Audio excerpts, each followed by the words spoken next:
Bonsoir. Merci de suivre la télévision nationale et bienvenue dans Grand Angle. Au menu, la dégradation rapide de nos routes. Oui, nos routes se dégradent très vite, trop vite même, on pourrait dire. On passe des années à construire une route et quelques temps après la livraison, on constate des fissures et à la suite, des nids de poules, des nids d'éléphants et on se retrouve à la case départ avec des accidents et des pannes à répétition le long des axes routiers de notre pays. Pourtant, les montants qu'on annonce pour la construction de ces routes sont faramineux et parfois ça donne des vertiges. Malheureusement, les routes qu'on nous livre sont éphémères. Qu'est-ce qui explique cet état de fait dans notre pays? Le sol guinéen n'est-il pas compatible au bitume? Faut-il y voir la corruption dans la passation des marchés ou le laxisme, le laisser-aller, le manque de suivi dans l'exécution des travaux? Pourquoi on est toujours en chantier sur nos axes routiers? Où se situe le problème? Nos chroniqueurs sur ce plateau de Grand Angle ont leur mot à dire et nous recevons sur ce plateau de Grand Angle M. Balamoussa Konaté. Il est ingénieur de pont et chaussée. Il sera sur ce plateau pour se prononcer par rapport à ce laxisme dans l'exécution des travaux et il nous dira pourquoi les routes en Guinée n'ont pas à longue vie. Retour donc sur le plateau de Grand Angle, je vous le disais à l'entame, nos routes se dégradent très vite, trop vite on pourrait dire comme ça, alors qu'on met beaucoup de temps à construire des routes, on engage des fonds très importants, mais au finish, nous avons souvent des routes qui ne durent pas. Est-ce que c'est un problème de sol par rapport au bitume? Est-ce qu'il y a un problème de corruption dans la passation des marchés? Les acteurs souvent s'entendent entre eux, ils s'arrangent. Alors, pour parler de tout cela, nous avons invité un spécialiste des ponts et chaussées. Ce n'est nulle autre personne que Balamoussa Konaté. Monsieur Konaté, bonsoir et bienvenue sur le plateau de Grand Angle. Bonsoir à vous, bonsoir à tous les journalistes ici présents. Oui. Je salue notre grande maison, la RTG, oui. Et tous ceux qui nous suivent comme téléspectateurs. Un peu partout à travers le monde. Merci beaucoup. Monsieur Konaté, pourquoi nos routes ne durent pas? C'est une question à la fois simple et compliquée, dans la mesure où, tout comme si vous allez au niveau d'un hôpital, vous allez vous poser la question, pourquoi chaque fois il y a les malades à l'hôpital? Non, c'est trop facile, hein, monsieur Konaté. Permettez-moi, vous avez invité, écoutez. Vous empruntez un chemin très facile. Vous empruntez, il emprunte un chemin trop facile. Le même malade revient à l'hôpital. Peut-être c'est la question. Non, les maladies écoutez. C'est trop facile ça, monsieur Konaté. Vous empruntez un chemin trop facile. Vous êtes spécialiste en communication, je suis d'accord. Oui. Mais communication technique, oui. je fais ça maintenant depuis 11 ans. D'accord. Permettez-moi de rester dans le cadre de ma logique. Allez-y. Je dis bien, c'est comme quand vous allez dans un hôpital, un centre hospitalier, vous voyez toujours les hommes qui tombent, enfin, vous voyez toujours les malades. Je parle des humains. D'accord. Quelque part, c'est comme si vous dites aux médecins, pourquoi vous n'arrivez pas à arrêter maintenant la maladie? Chaque fois, il y a des malades. C'est pour dire qu'il faut traiter au cas par cas. Vous ne pouvez pas globaliser, dire que nos routes sont mauvaises. Il faut aller de cas par cas. C'est ainsi que, comme un médecin, au cas par cas, je peux vous expliquer. Mais d'une manière générale, permettez-moi de planter le décor. J'ai fait une réflexion en disant qu'il y a des choses qu'il faut éviter dans la pratique, autrement dit dans la technique routière. À chaque fois que vous faites ça, ces types de routes-là vont toujours poser des problèmes. Premièrement, c'est comme quand je dis une route qui est mal conçue. Une route qui, dès le départ, vous n'avez pas tenu compte des fondamentaux, comme actuellement, si vous voulez, les aléas climatiques deviennent de plus en plus très prononcés. Quand vous devez construire des routes, il faut construire conséquemment. Surtout, il y a trois aspects fondamentaux à travers lesquels il faut toujours construire les routes. Est-ce que nos routes sont géométriquement, d'une manière générale, est-ce que le défi de la géométrie est gagné? Regardez la route que vous appelez 2 fois 2 voies, que moi je n'ai jamais dit autoroute, par définition et par fonctionnement, que vous appelez tous. Alors, autoroute, c'est devenu non. Ce n'est pas d'abord une autoroute, mais vous voyez aujourd'hui que fonctionnellement, cette route-là est totalement dépassée. Au moment qu'on est en train de parler, il est 16 heures. C'est l'heure de reflux. Les gens commencent à sortir de Kaloum. La route là est rétrécie par rapport à l'influence, par rapport à la sollicitation. Laissez-moi d'abord, laissez-moi. Je vais juste là. Ça, c'était un exemple. Et quand nous faisons de route, nous ne tenons pas compte beaucoup de la prévisionnalité, autrement dit, du fait que la route est faite pour longtemps, pas la résistance, mais d'abord la capacité. La capacité, je dirais, géométriquement parlant. Il y a une route qui est construite, je pense que c'est la route qui longe Soumambossia, les rails, à partir de Soumambossia, pour aller sortir vers Wanidara. Une route toute nouvelle là où on a mis même les feux tricolores. Mais à peine la route là n'a même pas 2 ans, l'embouteillage, c'est une route qui atteint l'asphyxie. Monsieur Bonaparte, pas d'embouteillage. Ça c'est la conception d'abord. Deuxièmement, permettez-moi.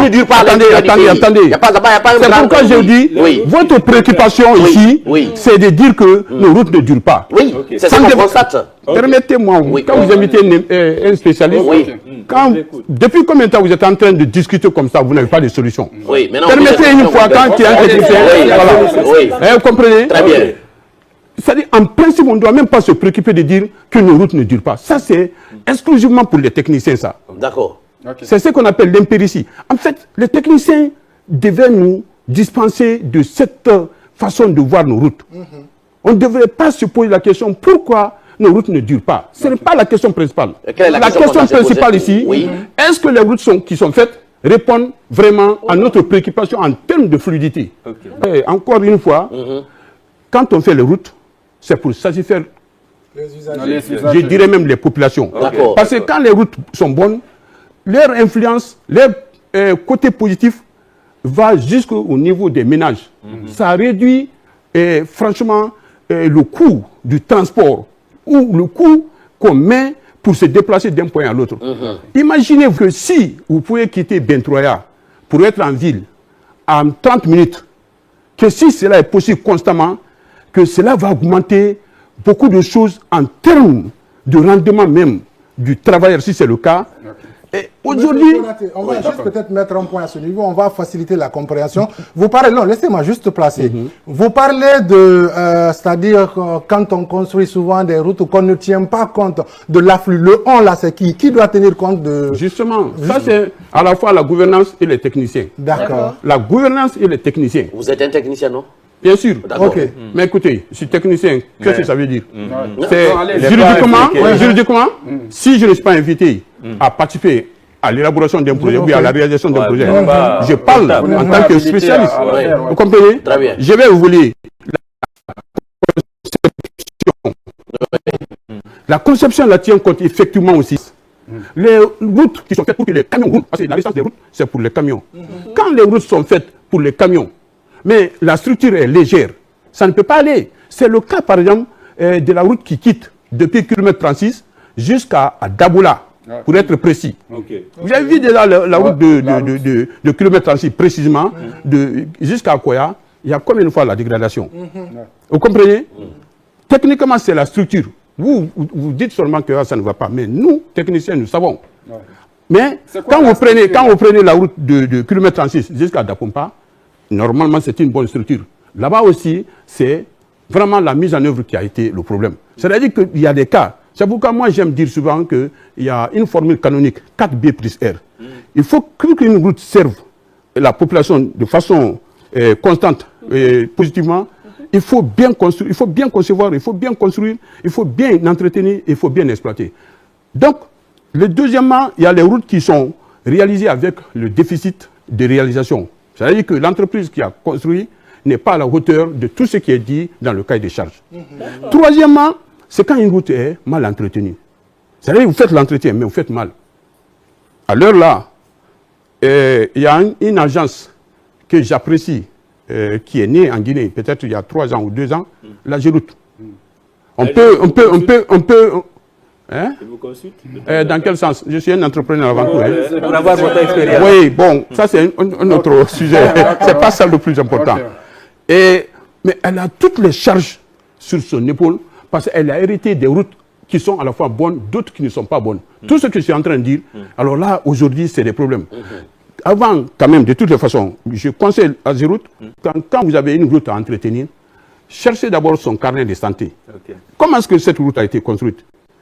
Une route, comme quand je prends entre Matoto jusqu'à Mbolia, quand cette route-là a été construite avec une ligne qui ne convient pas à la charge, aux différentes charges qui roulent sur cette route-là, vous avez vu que ça n'a pas duré, ça n'a même pas fait 2 ans, les dégradations ont commencé. À mon avis, pour éviter de dépenser, je dirais même de gaspiller, ce n'était pas nécessaire de faire du béton armé par là. Vous avez fait ça, mais après vous voyez qu'il y a d'autres parties encore qui déconnent. Parce que c'est la même structure quand même. Oui. On aurait dû tout enlever en termes de chaussée, c'est-à-dire couche de fondation, couche de base, couche de revêtement, pour reprendre ce qui a manqué pour faire ça, ce qu'on appelle souvent GB, c'est-à-dire grave bitume à la place de GNT. Vous avez vu, ça c'est des termes techniques, au niveau de la fondation, etc. Donc quand la route, vous devez entretenir une route, il faut connaître, il faut faire un diagnostic sincère. Savoir réellement, est-ce que c'est le faïençage, est-ce que c'est la pélade, est-ce que c'est... Là, on est perdu. Etc. Techniquement. Maintenant, troisièmement, il y a des routes qui ne sont même pas sous entretien. C'est-à-dire que ces routes-là sont comme si c'est une créature de Dieu. Il faut les laisser comme ça. Oui, mais on a vu tout ça là en Guinée. Ou par exemple, quand vous prenez la route de Seredou jusqu'à Kondembadou, pour être précis, qui a été construite en 2009. A été construite en 2009. Ouais. Depuis, même ce sont les syndicats des transporteurs à un moment donné qui se sont mis en mouvement pour faire simplement ce qu'on appelle le fauchage. Autrement dit, le cantonnage manuel pour éviter les accidents de la route, etc. Quand on dit entretien, ça veut dire quoi? Ça veut dire que c'est comme quand je parle de médecine. Vous savez, on ne va pas à l'hôpital chaque fois parce qu'on est malade. On va à l'hôpital des fois pour ne pas tomber malade. Vous le savez. Pour prévenir. On ne fait pas rentrer une voiture au garage parce que forcément, elle est en panne. On fait partie du véhicule parce qu'on veut que ça ne tombe pas en panne. C'est ce qui s'appelle la maintenance. Maintenant, on va... il y a des routes qui sont comme ça. Il y a par contre des routes qui sont très mal exploitées. Là, j'interpelle la population pour cela. C'est-à-dire que même quand la route est bien faite, la route est faite pour un idéal. Quand vous avez une dalle qui doit supporter 50 tonnes, le constructeur a prévu ça. Mais vous, l'exploitant, vous mettez 70 ou 200 tonnes. Ça ne peut pas aller. À la faute à toute la population guinéenne. D'accord. Chacun en sait qui le concerne. Mais si on laisse les gens... Dernièrement, il y a des routes qui sont déjà en très mauvais état. Oui. On le sait déjà. Mais on continue de vouloir revitaliser ces routes-là. C'est comme une vieille personne qui ne peut plus faire le football. Comme quand vous avez 42 ans, vous êtes vieux par rapport au football. Mais on voudra toujours compter sur la personne-là pour faire rêver la population. Donc il y a des routes qui sont totalement fatiguées. Un exemple. C'est toujours la route. Non, ça ne manque pas. Je vous ai dit que moi, je suis calé avec mon principe. C'est pourquoi, comme un médecin, c'est toujours, je prends l'exemple frappant de Matoto à Tombolia. Cette route-là, c'est comme quand je dirais qu'elle est devenue vieille dès la jeunesse, dès sa jeunesse. C'est parce que sa structure n'a pas été faite. Je prends un autre cas, c'est de Carrefour Symphonia jusqu'à l'approche de Kagbale. Vous avez vu, on s'est arrêté à la couche de base. On n'a pas fait le revêtement. Mais puisque c'était du bitume dedans, ce qu'on appelle chez nous grave bitume, les gens pensaient que c'est ce qu'on appelle revêtement bituminé. C'est comme quand la chaussée, il y a 3 couches, essentiellement. Le corps de chaussée, il y a la couche de fondation, il y a la couche de base, et en haut, il y a la couche de revêtement. Alors, quelque chose qui est fait pour être soutenu par 3 couches, à savoir fondation, base et revêtement. Vous avez fait fondation, vous avez fait base, vous n'avez pas fait le revêtement. Contrairement aux autres cas, en matière de route, plus vous êtes en surface, plus c'est là-bas qui doit être résistant. Donc, du fait qu'on est resté pendant près de 6 ans ou 7 ans, maintenant, de temps en temps, on vient, on fait le revêtement. Ça ne va pas tenir. D'accord. Donc, en fin de compte, nos routes peuvent ne pas répondre à notre attente. Même si vous faites 200 km de route dans l'année, il y a ce qu'on appelle la programmation efficiente. C'est quoi? Ça veut dire qu'on a fait beaucoup pour les routes de quartier. Mais qu'est-ce que ça a donné? Ça a poussé les gens à acheter des voitures Parce que maintenant, je peux acheter une voiture parce que chez moi est désenclavé. Je peux avoir une moto. Par rapport, mais quand vous allez sur ce qui s'appelle artère principale, on a moins d'artères principales. Or, les artères secondaires là ont pour objectif, n'est-ce pas, comme une rivière qui alimente un fleuve, n'est-ce pas, de servir l'artère principale. D'accord. Mais combien de fois, malgré, on finisse combien de fois, tout ce qu'on est en train de faire, on n'est pas arrivé à la perfection qui s'appelle dans une ville, vraiment, le transport public. Une fois que les routes peuvent permettre que le transport public soit la réalité. Idrissa, pour commencer. Mais je crois que vous avez compris. Oui, on a compris. Oh, Dieu merci. On réduira que les routes sont mal faites, c'est ça. C'est dans les questions, on a compris. Évoluer, hein, Oui. parce que... On va laisser le temps de revenir sur vos 8 points. Non, le 8e point, c'est la vision efficiente. En fait, ce que je Vision. Voilà. Ce que je veux dire, on va faire facile, pour faciliter la compréhension. Oui. Vous parlez de structures bien faites et de structures mal faites. C'est quoi une structure mal faite? C'est quoi une structure bien faite? Merci. Et qui doit la faire? Vous allez accepter que je sois technique? Parce que donc, c'est... mais on est technique, hein. Ok. La structure bien faite. Oui. Écoutez, je vais aller très simplement. Oui. Voilà. Quand vous devez... Non, je suis toujours simple. C'est à vous d'apprendre beaucoup dans mon métier. D'accord. Pour pouvoir dialoguer avec moi. Nous, en attendant, on apprend à conduire. Alors, qu'est-ce que je vais vous dire? Oui. Pourquoi on a dit que la route Koya-Daboula ne répond pas à l'attente? C'est pour un peu... C'est entrer à votre... Parce que c'est pas parce que la route est là, mais par rapport à ce que nous voudrions faire de cette route-là. Et regardez le coin qu'on appelle Bangouya. Il y a un poste de douane là-bas où les camions garent. Puisqu'on n'a pas préparé de parking pour ça, les camions garent même sur la chaussée. Comment est-ce qu'avec ça, ça peut aller? La structure même qui a été faite ne répond pas vraiment à la résistance qui devait être le cas. Quand on sait que c'est le numéro 1 en Guinée en matière de trajets à fréquenter, etc., etc. Et une route qui est calée par rapport à sa conception, par rapport à son attente, c'est d'abord l'intensité future de circulation. Autrement dit, l'intensité future. Quand vous posez une question, soyez très clair. Mais vous pouvez voir deux routes différentes. L'autre, il y a 1000 véhicules par jour. L'autre aussi 1000 véhicules par jour. Ça ne suffit pas. Quelle est la route qui a le plus grand nombre de poids lourds qui circulent? C'est là-bas où la résistance doit être considérée. Donc, on construit les routes en fonction des poids lourds en matière de résistance de la société. Mais aussi, quand on a une zone climatique qui a ses spécificités, le coefficient donc de tenir compte donc, de tout ce qu'il y a comme aléa de la nature doit être élevé. Quand vous faites une route, il faudrait que les éléments fonctionnels existent. La route, quand on dit une route de 3e catégorie, c'est toujours chaussée 7 mètres, mais l'accotement peut aller de 1,50 m à 2 mètres.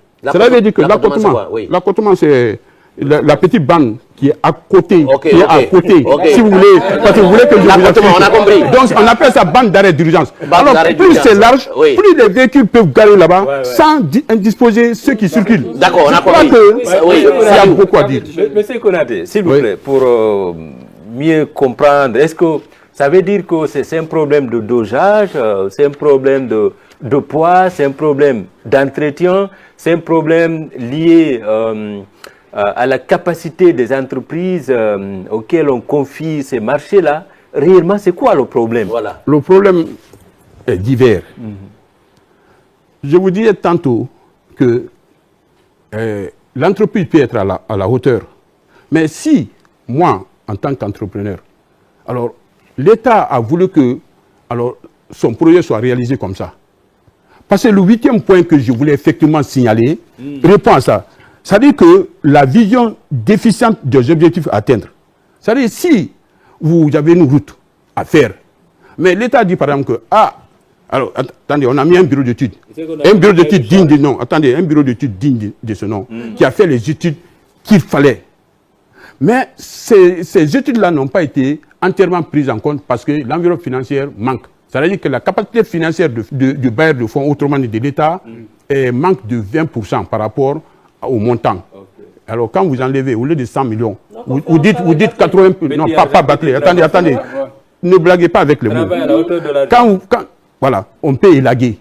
C'est-à-dire qu'au lieu de faire une route avec tout ce qui était prévu, pour que la route réponde effectivement à tout ce qui est techniquement soutenable et prévisionnellement, et vous allez donc réduire Alors, techniquement aussi, certainement de 20%.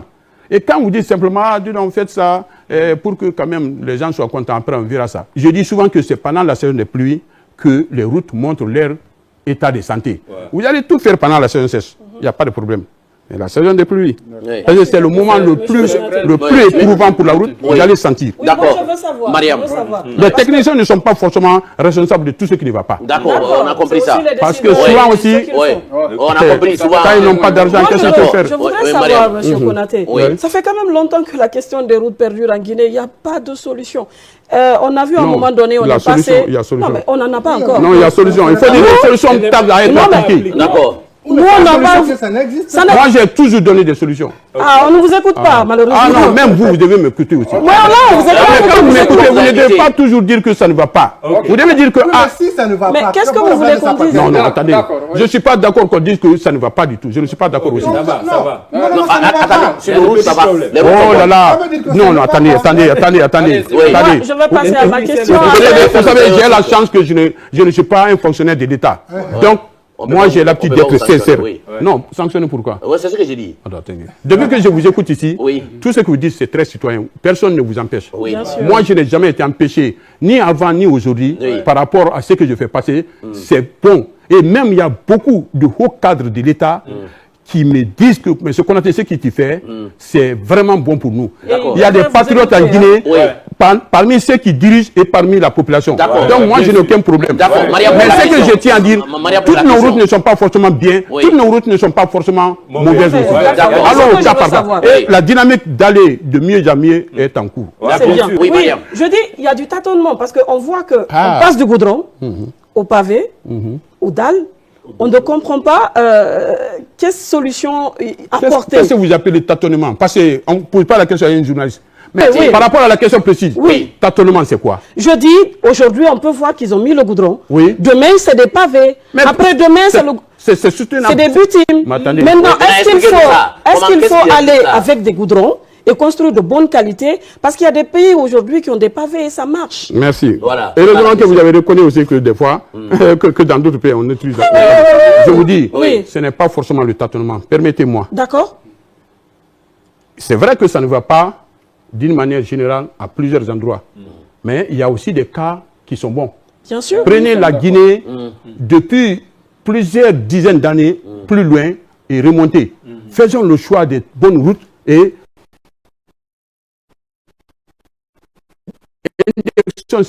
celles qui n'ont pas marché. Un exemple. Et même actuellement, certaines routes sont en train d'être faites, qui sont très bien, très bien. Cependant, il y a d'autres aussi qui ne sont pas du tout bien. Le pavé est une solution. En technique routière, il y a même des pavés cloutés, il y a des pavés en verre. Les Champs-Élysées, avant, ce n'étaient pas des pavés en béton armé. Je parle du 19e siècle, du 18e siècle. Donc, c'est une solution technique. Mais tout en béton, tout en pavé, tout en bitume, c'est sur ça que je parle. Moi, je suis l'une des personnes, en tant que technicien, qui n'est pas d'accord qu'on fasse le béton armé partout. Cependant, faire le béton armé par endroit aussi, c'est pas mal aussi. D'accord. Voilà, nous passons à la rubrique le temps nous bouscule un peu. On est déjà, voilà. Une question. Je ne sais pas s'il peut répondre très rapidement. Rapidement, en 30 secondes, pourquoi il y a beaucoup d'accidents ces derniers temps en Guinée? Ah, on va de l'autre côté. Justement, voilà quelque chose à travers laquelle je me suis retrouvé dans la communication. Quand je dois parler de notre cas, tout comme un médecin aussi, parce que je suis spécialiste en question de sécurité routière, notre premier défaut, nous sommes tous interpellés pour ça, c'est quoi? C'est que jusqu'à présent, on n'a pas une prise de conscience collective par rapport aux accidents de la route. Ce n'est pas un fléau social de grande envergure dans la tête de beaucoup de personnes. Moi, souvent, j'écris dans les presses en ligne et même sur ma page. Mais quand vous racontez des faits divers, et vous avez tout de suite beaucoup de commentaires, mais quand vous parlez des problèmes sérieux comme de la vie à la mort, peu de personnes réagissent. Regardez, pourquoi il y a beaucoup d'accidents sur nos routes? Je suis en train de vous dire que c'est notre conscience, vous et moi, et tout le monde. D'abord, vous croyez que ça c'est petit ça? Non, rien ne peut marcher quand vous n'avez pas fait la prise de conscience pour que la loi soit appliquée. Il faut avoir la conscience de pourquoi appliquer la loi. Mais d'abord, c'est ce qui nous manque. Le reste là n'est que divers. D'accord, le reste c'est divers. Mesdames, Messieurs, vous suivez Grand Angle sur la télévision nationale. Dans un instant, notre rubrique « Ça se dit ». Ça se dit, c'est l'heure de vérité. Une série de questions sans filtre pour éclairer l'opinion publique sur des questions qui concernent l'invité du jour. La rubrique, ça s'est dit dans Grand Angle, Monsieur Konaté, la rubrique, c'est ce que les usagers de la route, les téléspectateurs, ceux qui vous connaissent, le citoyen tout court, ce qu'ils pensent des activités que vous menez vous-même en tant que citoyen, mais aussi de l'état de nos routes. Et nous vous rapportons ces propos et vous avez le temps de réagir. Mais je dois préciser que vous devez être précis et bref. Dans les réponses. Idrissa Cissé, ça se dit. Voilà, Monsieur Konaté, ça se dit le fait que nos routes ne tiennent pas, que cela est dû au deal que les entrepreneurs souvent font avec des agents de l'État. Je crois que l'une des faiblesses majeures des activités routières en Guinée, depuis qu'on a nationalisé, entre parenthèses, c'est-à-dire qu'il n'y a que des entrepreneurs guinéens qui ne peuvent qu'évoluer dans le pays. On a fait fuir certaines compétences. Autrefois, des entreprises comme Soja Satom, comme Astaldi, je dirais, comme plusieurs autres entreprises occidentales, etc., faisaient le transfert de technologies. Moi-même, je suis un produit de ça. Alors, mais à chaque fois que ça ne va pas, on pense que c'est toujours les mêmes personnes qui doivent répéter la même chose. Même entre nous ici, il y a des compétences. Est-ce que vous comprenez? Je crois que le problème aussi, ce n'est pas parce qu'il y a deal, c'est parce que nous devons savoir qu'on n'a pas forcément encore le patrimoine culturellement parlant de maîtrise des routes. Tout le monde n'en a pas la maîtrise. Ce n'est pas parce que les gens volent l'argent ou bien quoi, il y a des fois des compétences qui manquent. D'accord, les compétences manquent des fois. Ça se dit. Ça se dit que jusqu'à présent, que Civita, l'ombre de Civita plane sur les centres de visite technique. Bon, ça se dit. Bon, je ne sais pas ce que ça veut dire, mais je crois que depuis quelques années, on a dit qu'on a décidé de relancer la visite technique. Moi-même, j'ai écrit, j'ai soutenu. Mais si la visite technique n'a pas commencé encore, je crois que c'est une question de décision au plus haut niveau. Je crois que... Mais on peut privatiser aussi. Hein? Il y a des privés qui doivent le faire. Hein? Vous savez, je suis là en tant que personne qui n'a aucune parcelle de pouvoir des décisions nationales. Donc, ce que je peux dire quand même que la visite technique est une très bonne chose. À la fois sur le plan des accidents de la route, sur le plan même de l'amélioration, enfin, si vous voulez, d'augmenter la recette de l'État, etc., c'est une bonne chose. Mais c'est bon aussi pour la qualité de nos routes, parce que quand une route, chaque fois on voit les camions garés par-ci, par-là, le long de nos routes. La question n'est pas de savoir est-ce que la visite technique est bonne, est-ce qu'il y a l'ombre de Civita sur la visite technique? Vous savez que vous n'avez pas posé la question à celui qui doit répondre. Non, moi je ne suis pas... Est-ce que c'est à moi qu'il faut poser la question? Vous pouvez dire que ça ne me regarde pas moi. Vous pouvez dire comme ça aussi, ça fait une réponse. Je crois que ce ne serait pas très gentil de ma part de dire comme ça. Moi, je vous dis que c'est intéressant quand même. Mariam Kamara. Monsieur Konaté, ça se dit qu'on laisse les routes exprès se dégrader avant de les entretenir pour décaisser de gros montants. On le fait exprès. Ça, ce sont des zones dit ça. Mais ce que je vous ai dit ici, c'est qu'il y a des routes qui sont mal entretenues, il y a des routes qui ne sont pas entretenues. Ça c'est sur le plan technique. Ce que vous ne savez pas aussi, c'est que pas forcément que... D'ailleurs, pas ça.